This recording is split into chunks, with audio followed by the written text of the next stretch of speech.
उठे थी वराण कीअं वाधायूं आयूं लथी लोहड़ियारीअ मिड़नी मोहकाण सुले वारियो सूमरे चई पहाड़न पाण हमीरन यूं हाण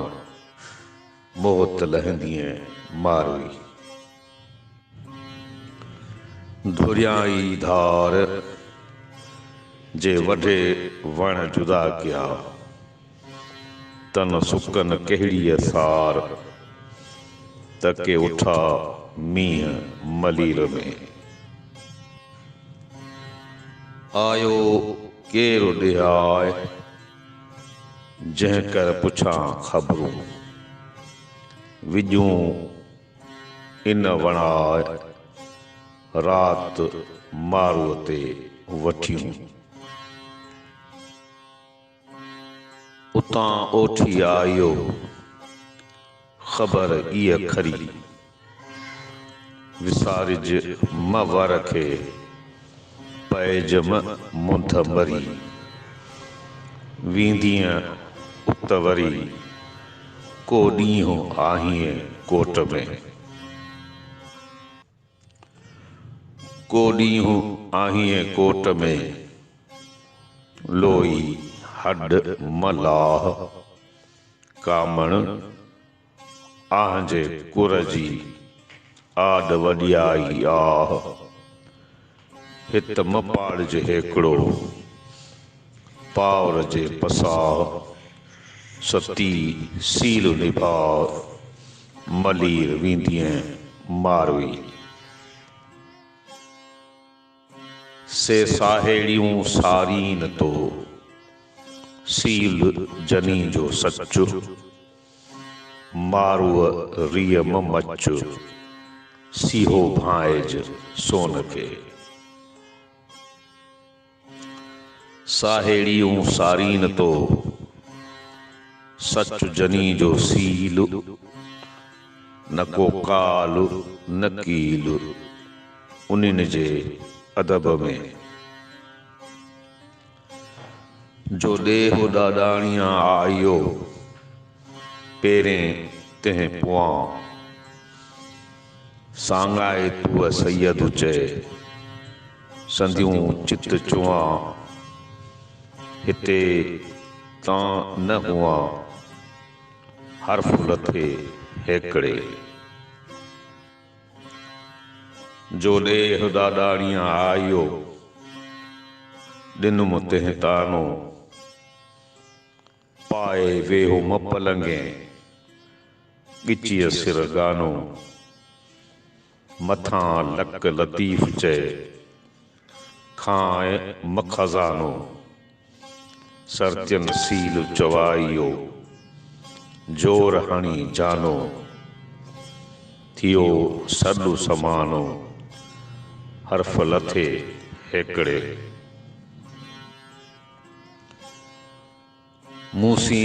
मारूअड़ियूं कहिड़ीअ रीत रुसंदियूं चोटीअ में चीड़ पियो पियम रतु ॼयूं नेणे निंड वियो थी सारे साॾोयूं हिते जे हुयूं त सुध पियन सील जी सती तुंहिंजे सत में ॻाल्हि घुर्जे गच वढियो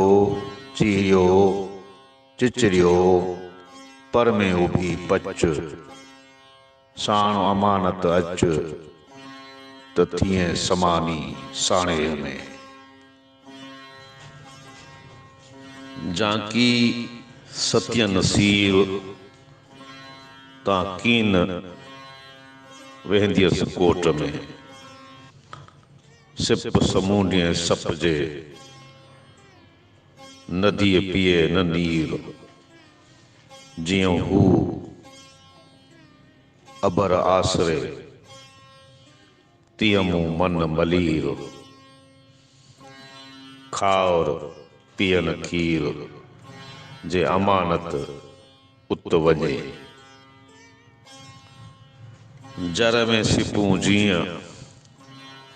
आहीन अबर आसरे,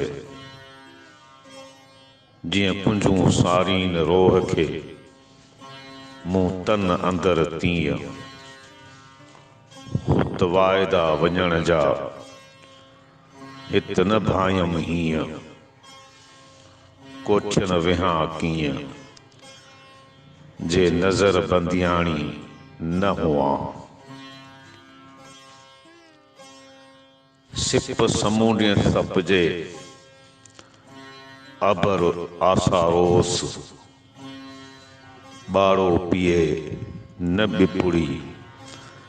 मिठो मोह लगोस। माणक ते मिड़ियोस जीअं तंग कढियाई तार में। सिखो सब सर्तियूं सिपन मुला सीर, ॿियो मटाए नीर उभियूं अबर आसरे। सिखो सिपुन खां सर्तियूं रीत सिकण जी, मङन जर मथां ओरे कनन आसरो।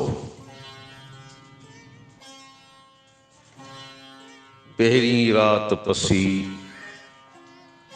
मूं माड़ीअ मन फिको कयो, मोहड़ मारोड़न खे वाहिद ॾेज वसी।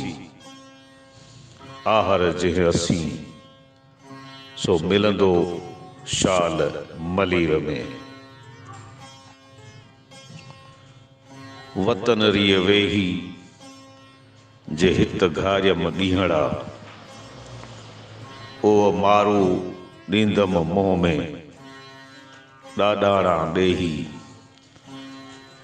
पखन में पेही छल महलन जी मर थुआं।